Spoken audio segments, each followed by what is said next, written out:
you ready for this? It's showtime.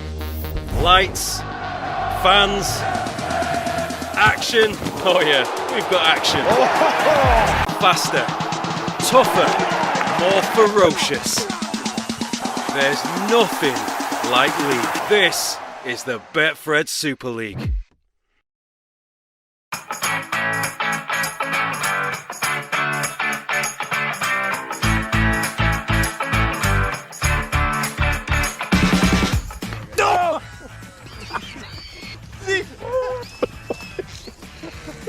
Got me here. It took a big chunk out of me. Bleeding. It's bleeding. Oh no, it's bleeding. The thing just ripped my ear off. What do you think?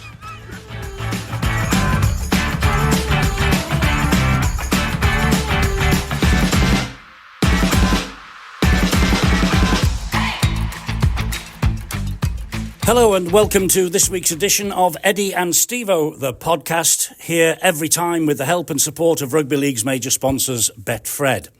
I trust you enjoyed the last edition where I chatted to the recognised brain of Rugby League facts and figures, the legendary Ian Proctor. And if you're hoping to hear from Stevo himself once again this week, I have to tell you right now he's somewhere between Sydney in Australia and the UK as he makes his way back for the rest of the season. But please don't despair, because coming up we have one of our special one-on-one interviews with a leading figure in the game. And believe me, they don't come much bigger than Matt Peet, the super successful coach of the Wigan Warriors, who's given up his valuable time to talk to me this week. And Matt, thanks so much for that. I really appreciate it. Thanks for having me, Eddie. It's an honour to be asked, actually, when you reached out, and quite surreal for me to meet you and spend this time. So, yeah, I'm looking forward to it. I know, we never got to talk, did we, before I retired? You came in as I went. There's no coincidence there, is there? Definitely not. Unfortunate I didn't get to work with you on game days, but you can make up for it now. Indeed so. Now, these interviews are always usually about the person himself, and we will come on to that and your glittering career and the pathway you trod to get to this hot seat at Wigan in a moment. But first, let's just reflect on last weekend and the magic weekend in Newcastle, back at St James's Park, 64,000 people, the best attendance over the 2 days in 7 years. It's quite an event, this, isn't it? Yeah, I think it's a fantastic concept. Some years ago down in the memory, and I think Newcastle's become a familiar home for Magic. I think the fans love it because there's so much going on in and around the venue, great nightlife, etc. And yeah, I don't see why we shouldn't go to Newcastle again, maybe with some other places along the way. Well, there was talk not too long ago that the powers that be wanted to scrap the Magic Weekend altogether, scrap the loop fixtures also. But I think the Magic Weekend now, particularly after last weekend, it's here to stay, isn't it? I think so. A lot of people shared their opinion in support of Magic last year. I think the numbers this year have shown there's an appetite for it. And I mean, loop fixes is a different conversation, I believe. But as far as Magic and these sort of festival, exhibition type events that Rugby League puts on, I believe we should build. Definitely, absolutely so. And with great games like your match against Warrington, a cracking game. I mean, I know it was probably a little bit nail-biting towards the end when they started coming back at you, but you finish up 2 points behind Hull Kingston Rovers in the Super League table. It was a fantastic advert for the sport. Yeah, it was, and credit to Warrington, they took us right to the end of the game. It ebbed and flowed. There was some fantastic tries. You know, there's so much talent on both teams, and you got the chance to see a lot of players in open flight, which is what we all want. So, yeah, I'm sure it was a great one for the neutrals, like you say. Drove us close, but that's what we need. We do. We need some close contests, don't we? But you survived, and you got the win. I think I'm right in saying it's just 2 Super League defeats now all season so far. It is, yeah. I've not thought about it too much, but I remember losing round 1 down here, 1-0 against Lee, and then we lost to a header at Leeds, and probably the second best in both of those games, but we weren't too far off. So a lot of games to be played yet, but you know, we're in decent shape. You are in decent shape, and in many ways, you know, you're flying under the radar. Hull Kingston Rovers and their great potential, obviously. Hull's resurgence, Salford. We talk about Salford every week on the podcast and their crises. It seems to get worse. St Helens and their struggles, Huddersfield's form as well.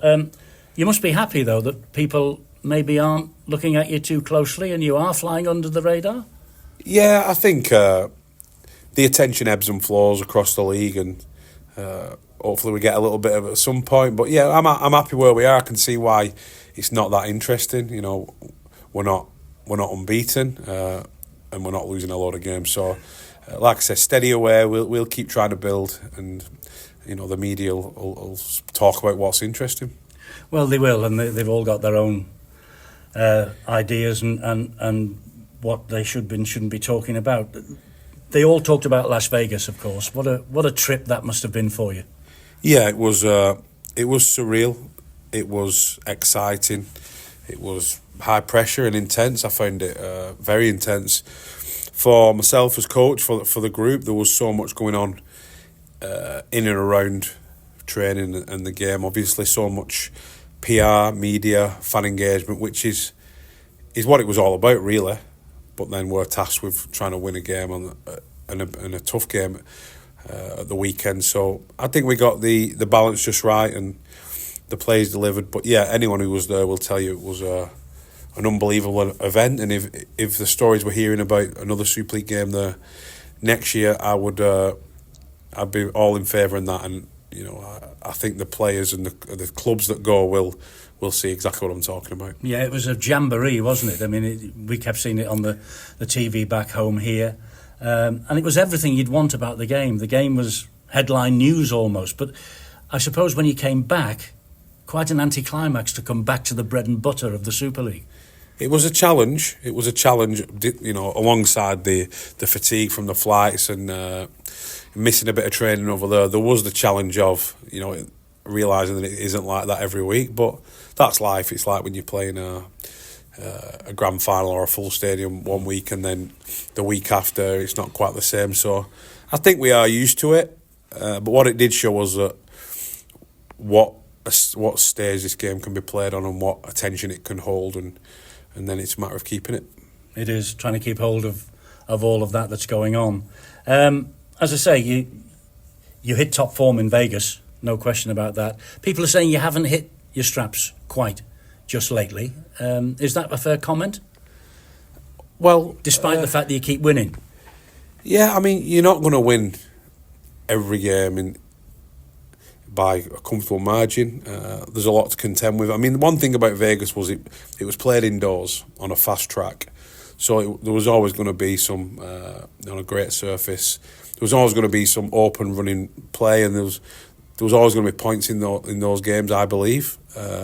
Sometimes you turn up and it's dismal and it's wet, and the ruck's very different. There's a lot to contend with, and sometimes the other team, you know, they don't just come and roll over every week, do they? So, well, they want to beat Wigan, don't they? Yeah, and a lot of the games in Super League are very competitive. So, you know, maybe we haven't scored. Yeah, I'm all right with where we're at. I understand the challenges. The last 4 or 5 games have been, you know, all against top competition, and we're on a good run. So, yeah, we're learning. You're learning with all that goes with that. I mean, you know, when you think about it now, this week is unusual for you since you've been in the hot seat. You haven't got a game because you're out of the Challenge Cup. Now, when you were so far ahead against Hull at half-time, I think everybody in the country thought, who on earth's going to stop Wigan? And it turned itself round in the second half. I know you weren't happy with some of the things that went against you decision-wise and calls that you got, but you must regret the fact that the Grand Slam this year is off. Oh yeah, absolutely. There's a realisation, understanding that it was never going to happen forever, and that game in many ways was a perfect storm in terms of the injuries we got. Hull were on fire in that second half, and I think we were 2 weeks out of Las Vegas. So, you know, I understand why it happened. I wish it hadn't. I certainly wish I could go back to half time in that game and manage the second half differently, as do the players. But it's about what we take from it now and make sure that, or try to make sure that it doesn't happen again in that same situation. Indeed so. I think you also said after Magic this last weekend, the games at the moment are a little bit strange. They are a bit stop and start, aren't they? They're going on for about 2.5 hours. The video referee decisions are under great scrutiny, take ages to come to a conclusion. And this captain's challenge, I mean, we've been saying on this podcast since day one, get shut of it. It doesn't seem to add anything to the game whatsoever. Yeah, the overall... I just find the overall game a little bit slow at the moment. I mean, there's the technology side of it, but there's more to it than that. The way it's... I think the ruck is inconsistent, and that's one thing that I believe needs tidying up, but I don't want to keep banging on about it. Just the general management of the game pace. I think I know our game was stopped for a player's boot that had come off at the weekend, and we had the ball. It was quite surreal, but we move on. The refs are in a tough situation. I know they're trying to improve all the time, led by Phil, and I'm going to try and shift my focus elsewhere for the rest of the season. Well, you get frustrated, and we all get frustrated watching it. I'm now watching as a fan, of course, and I think, why is the game stopped for so long? Why are we taking 5 minutes the other week to reach a decision? Yeah, and it's frustrating for the spectators, but it completely shifts the way the game's played, in my opinion. That when you're not getting that fatigue in the game, you're not getting the speed around it, then you don't get to see as much of the attacking play or the stress defences that we all want. I'm looking down at my bench sometimes and I want to get lads on, but I don't need to make the changes because the lads who are out there, they don't need a rest. So everything's changing. Maybe the way you put your bench together, maybe the way you train. There's all sorts to consider if that's the route we're going down. I bet there is. It is frustrating. But where would you say the game is right now? Because the original thought was, let's speed it up, shot clocks and scrums, 30 seconds no more, get the game going. Instead of penalties, 6 again. It's slowed right down now, it seems to me anyway. It certainly has, but you wonder if anyone has decided that, because it can't have happened by accident, and you would think that we would have got told and it would have been shared with the media that this year the game might be slower because of X, Y and Z. But I do feel that sort of vision and leadership for the game needs setting out. We all need to know what we want the product to look like from somebody. And I'm sure the same would be done for the off-field, the broadcasting, the media. What do we want the vision of this sport to look like? But we need it to happen on the field as well. If we're all aiming for a fantastic game of rugby league that's marketable, what does that look like? What's the ruck speed like? All the things we're talking about. And I've cried out for this for a long time because at the moment it just seems that we're lacking a bit of direction. Well, on the field, the game is as good as it has ever been. Some fantastic tries scored, young players coming through. We've got the Ashes at the end of the season. Where do you personally think the game sits right now? We've got this NRL business that they're thinking of making a huge takeover and taking control of the Super League. Would that be good for the game, or would it mean people like you would have to get more and more players in because the NRL, I think, will come and pinch all your best? I'm not sure about that. I think it would give us some more clear and direct leadership, which would be helpful for the things we're talking about. I mean, it has to all stack up, doesn't it, financially for the game, the vision for the growth of the game. But I think the conversations can only help, and it's got to be in collaboration with the NRL about how we grow the British game, not just Super League, but make an impact on the sport as a whole. For me, I don't think the players can do much more than what they're doing. You watch what they serve up every game, and quite often when I'm watching it as a spectator, if I'm frustrated by watching it, it's never the players. No, it isn't. Not the players. The players, and with all due respect, the coaches, you never let us down. Ever. Yeah, I think the coaches sometimes, I'm talking about myself, you have a part to play in the kind of game you try and play.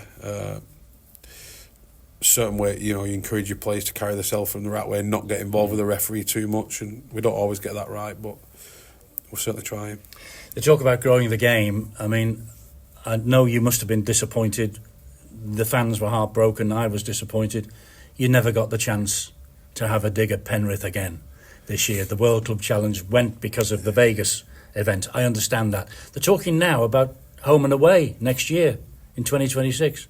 Play once at home, immediately after the grand final, play later on in the World Club Challenge down in Australia before the World Cup starts.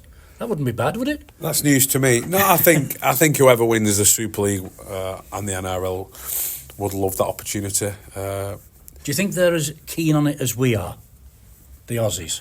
Maybe not as keen as we are, but I still think there's appetite for it and understanding that for the good of the global game, it should happen. And it's one of the best ways to grow the game as a global product.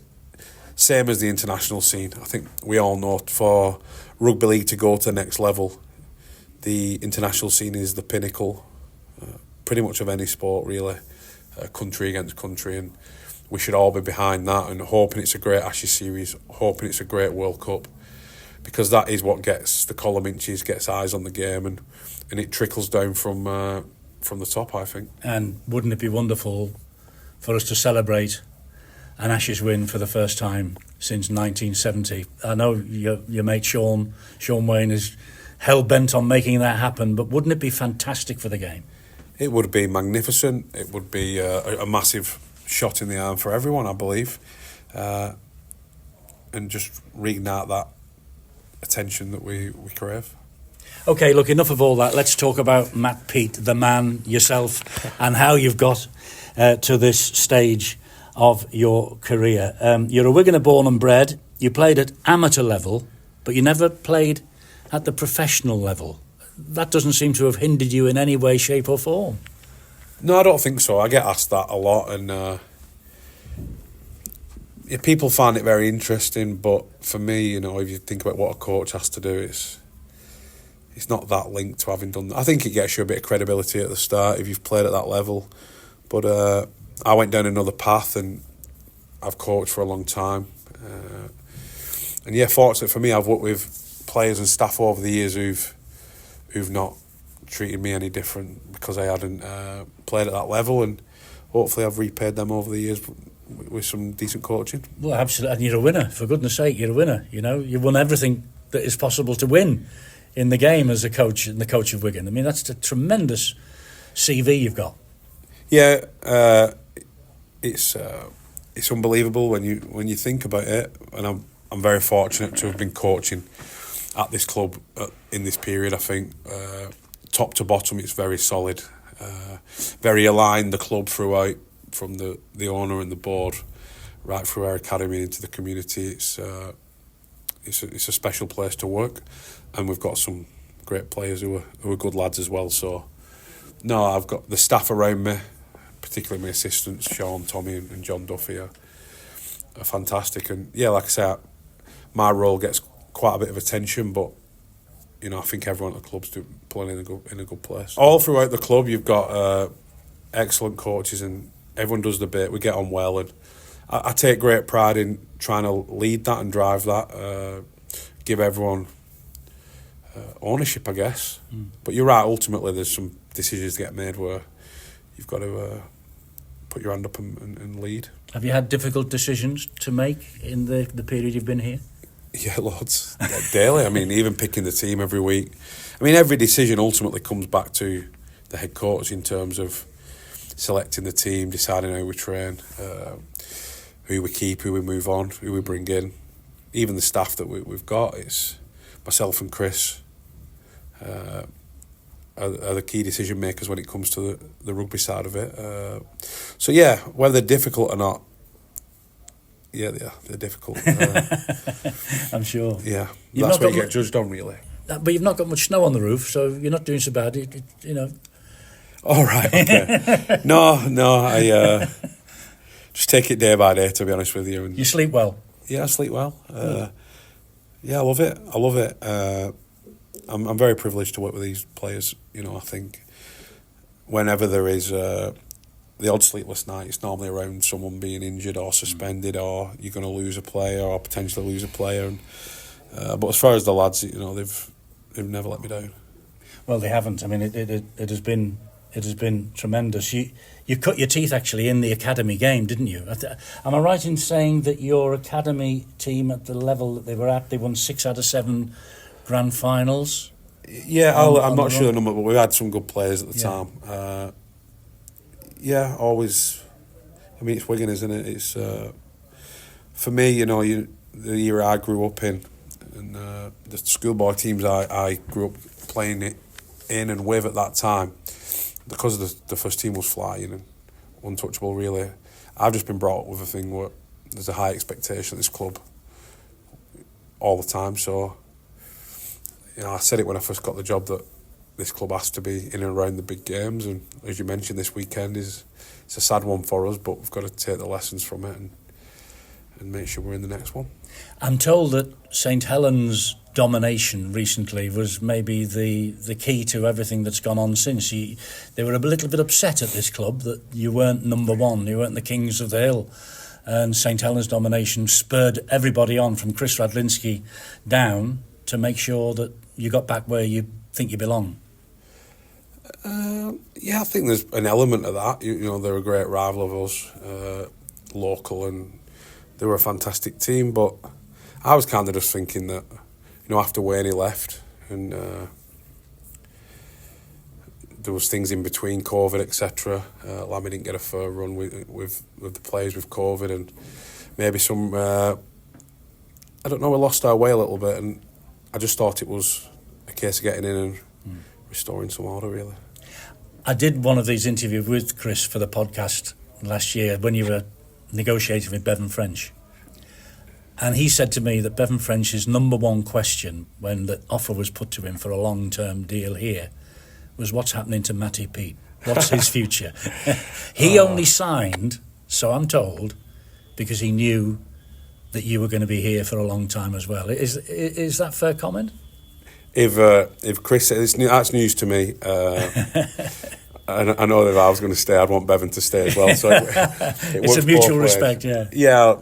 I do think I've got a good relationship with the players, including Bevan, and I try and look after them the best I can. And you know, I know they say about being friends and with your coach or vice versa, you can't be. But I'd like to think that, you know, these players, I'll look after them for a long time, Bevan included. So hopefully they feel like that, makes them feel part of something pretty unique. And he's certainly paid us back, Bevan, hasn't he? Hasn't he? Just him and Junior and Jay Field. I mean, the list is endless, you know. And the old guys, Liam Farrell, still running around like a 2-year-old, isn't he? Yeah, they're honestly, I look at the squad sometimes, and you know what's out there in Super League, other teams, and you know, I'm very happy with what I've got. I'm sure you are. You went to the dark side, didn't you, for 12 months? You went to Sale Sharks, didn't you? Yeah. And then you came back pretty quick. That's right, yeah. I was working with the academy here when the opportunity to go and be involved at a high level at Sale came about. And I took it because I felt like I'd probably reached my pinnacle within the academy game in rugby league, and I thought that rugby union would offer greater opportunities. But then I got the opportunity to come back here and work with the top squad, which had never been on my radar, to be honest, in the past. So I came in and worked with Adrian, which was a great learning curve for me. And it seems a long time ago now. It does, doesn't it? And you've now got this 7-year deal that you're only really at the start of. You've never had itchy feet? You've never thought, I wonder if I could do this elsewhere? No. And I'm confident that I could coach elsewhere, but I don't have, certainly not itchy feet. Well, why would you? Yeah, exactly. I don't see a reason to move on. Everything's in place, what I spoke about, which means you can concentrate on coaching and improving the team. You look around the game, and it is a privilege to be at a club like that. You see this instability at other places, a lack of alignment. We've got a board and an owner who want to invest and take the club to another level. And I signed the contract because I'm happy with it. So, I'm completely focused on what we can build here, to be honest. I'm sure you are. And I mean, looking back over what you've achieved, when you first started, did you honestly think deep down you would win everything that was available to you to win? Because I think it's 7 major titles now in just over 2 years. Sounds silly, doesn't it? No, I never would have thought that. I knew that if I didn't win trophies, I wouldn't stick around. I knew it comes with the territory here. So Really? 100%. I wouldn't expect nothing less. If I had got put in that job and after 2 years there wasn't a trophy, I wouldn't expect it to stay much longer than that. Wow. Even though you put all the processes in place and everything falls into place? Maybe if you lost a final or I know the demands of the club. I think there's other clubs in the competition you can see that have that, where as soon as they don't win, it's like questions are asked. And I believe this club's right at the top of that in terms of expectation.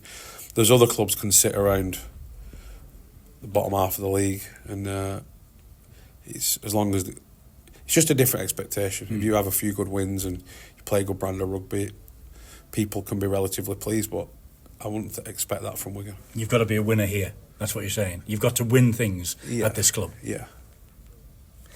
When Sam Burgess came in to Warrington, I've never known a coach appointment have such razzmatazz behind it. You know, everybody wanted to talk to him. He was a superstar in the game in Australia, and he came over here, and he's achieved what he has achieved. With all due respect, when they appointed you as Wigan coach, I doubt if people outside of this town knew who the heck you were. I think people even within the town, which no, it's cool. It is what it is, isn't it? Like Sam's achieved what he's achieved. Outstanding player. That's just natural that he gets attention, and I think credit to him. I think it's been great for Suplee to have him amongst it, and he can't. It's not his fault that he's particularly famous and well known both sides of the globe. So I think we should embrace it as a sport, and likewise, no one knew me, so that's the way it is. I think they know you now. Yeah, still not to that sort of degree, and it's just different. I think. It is what it is. You're very unassuming, Matt, and you come across like that when I watch you on the TV. You're a very modest man. You obviously have high expectations of yourself and of all your players. I mean, what next for you? Okay, out the Challenge Cup. Is it grand final or bust now in 2025? We wouldn't talk like that, but I think if we're not involved in the grand final back end of the year, we'll all be bitterly disappointed after we know what we're capable of, don't we now? But we don't come into work every day and talk like that. We don't have any goals written on the wall other than around the way we learn. That's all we talk about, to be honest. So to be incredibly boring, it's take each game as it comes, one game at a time? I'd say it's take each day as it comes, even more boring. No, we don't have a lot on the wall here. We have a little slogan about our culture, and we have some principles of how we learn, and I think if we keep doing that, we've got talent, we've got the right people in the room, so it's just about pointing each other in the right direction. Just to go back to your anonymity, if you like, as far as the game was concerned when you joined Wigan, I'm going to quote now something that was said after the World Club Challenge win in 2024. You know what's coming. Sky Sports, they compared you and the impact at this club to that of Sir Alex Ferguson, Pep Guardiola and Jurgen Klopp. Now, that's not a bad comparison, is it? No, it's a bit silly. No, I get that the media it's great when they make comparisons, and I think there's a lot of interest when it's across sport because it grabs the headlines.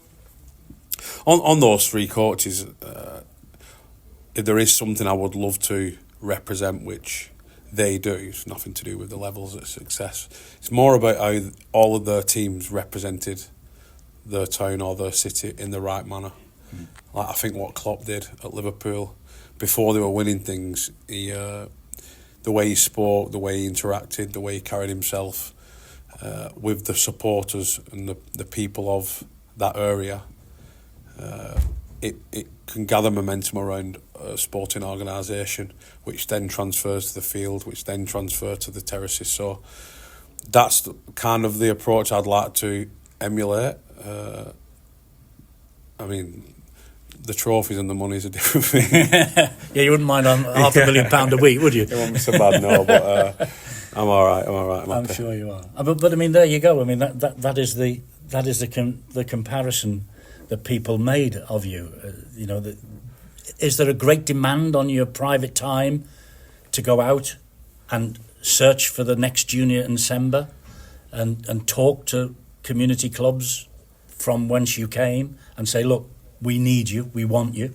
I just think that's part of the job, it's part of my duty, and it's not really a demand. I think it's if I want this club to be good and to be great, I've got to, not just me, all of us, immerse ourselves in grassroots of the game, strengthen the community product. I mean, the community foundation here do a great job, but I know most of the coaches, speak to them a lot. All our scouts I'm friends with and speak to regular, all our academy staff. I go back to that word alignment. I think this club, there's a golden thread running throughout.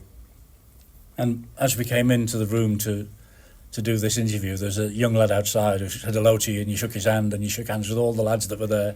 He said, "You know my dad." Yeah, it's a small town, this, So all the time, like, I think we have community clubs in here all the time, camps, festivals, etc. And there's a real energy about our training ground, whether it's the game day or not. So, no, I think everyone you bump into either knows me or Sean Wayne, I think, in this town, or Sean O'Loughlin. There's a lot of families that are weaved through the schools and community clubs. So, yeah, it's a real strength of ours, I think. Well, a wonderful ride so far for you. You're on the verge of your 100th match in charge. 77% winning ratio. Do you wake up in the morning and sometimes, after a good night's sleep, which you said you always get, do you pinch yourself? No, not really. I think when you take time to have conversations like this, or people are saying nice things about you, it's a bit awkward, but it does hit home about, blimey heck, I would have taken that at the start of the contract, but or the start of my time in the role. But you're always more worried about, well, if I don't win the next one, then it's an antenna jack, innit? It is, but if you look at your record, 7 trophies, Coach of the Year, it's been fantastic. You don't talk, I know, about winning grand finals and getting league leaders shields, but that has to be the goal now, surely. Oh, absolutely. And if we learn and if we improve and we showcase the best of ourselves, we'll be very hard to stop. I believe that. But there's some good teams, and if we fail to do them things, we'll get beat and we won't win anything. But you keep hold of your cool on that gantry. I need to be better. Yeah. You're so laid back. You look like nothing bothers you, but I'm sure it does deep down. Yeah. I am most of the time, and I need to get back to being like that, because, as we spoke at the start, there's a few things what are challenging at the moment. But I've got to hold myself accountable first, Matt, it's been absolutely fantastic talking to you. Thanks so much for giving up your valuable time to spend this last half hour or so with me. More power to your elbow in the season that is coming up. It's been a pleasure and a privilege to have sat here and talked to you and found out a little bit more about you. Likewise, I meant what I said at the start. I've grown up watching Super League with yourself and Stevo, so yeah, it's an honour. Thank you. Oh, thank you. I mean, it's really, really, really brilliant. Thank you so much, and I hope that everyone out there listening to this has enjoyed it as well. So thanks again, and rest assured, next week we'll be back to normal. And Stevo, well, you've got quite an act to follow, old boy. Until then, from me and from the Wigan coach, Matt Peet, it's goodbye, and thanks very much for listening.